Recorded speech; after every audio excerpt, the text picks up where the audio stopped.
Well, Corey, tonight was the first of many lectures in a lecture series that we're going to have each month, and really these are designed for the Building Technology Club and also the Classic Club at Georgia Perimeter College, where we're bringing students together and hearing topics that's specific to our needs. So what we decided was we decided on the common topics that physics students and BAS students and sustainable technology students would have in common, and see if we can develop some new curriculum. So these common topics would be energy efficiency, heating, cooling, solar energy topics within residential housing.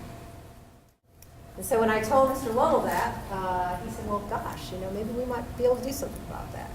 So there's some basic physics principles, as well as some potential interesting applications for building automation students to examine basic problems. Heat transfer, thermodynamics, EM, physical properties.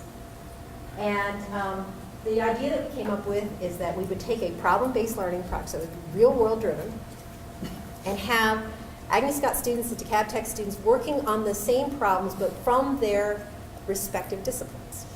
And one of the things that they would be able to do is collaborate together on the same problems.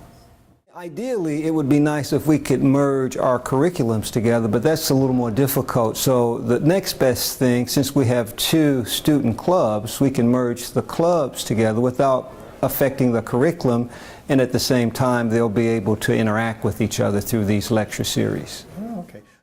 And that we predict, our hypothesis is that both groups of students would show enhanced learning and engagement over their own disciplinary topics, as well as learn something about what the other students do. So this is currently under review at the National Science Foundation, and I heard that they like the proposal very much, so keep our fingers crossed that we'll hear back in a couple of months to see if the thing got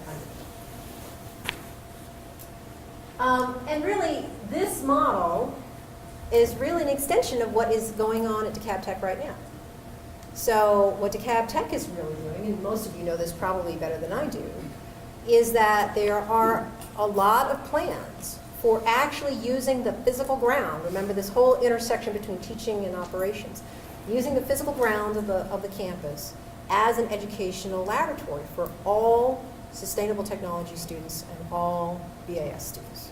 And in particular, the crowning jewel of this is, of course, going to be the renovation and the retrocommissioning, is that called retrocommissioning, of the C building as a living laboratory, right? And so many of you have been involved in all this already.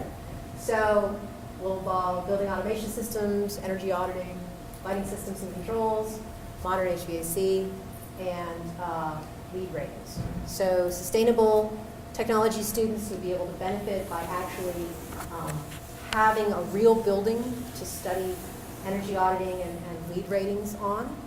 And BAS students, of course, will be able to study their automation systems and HVAC systems on. Yes, I think it's an opportunity to give our students just a few more options to learn.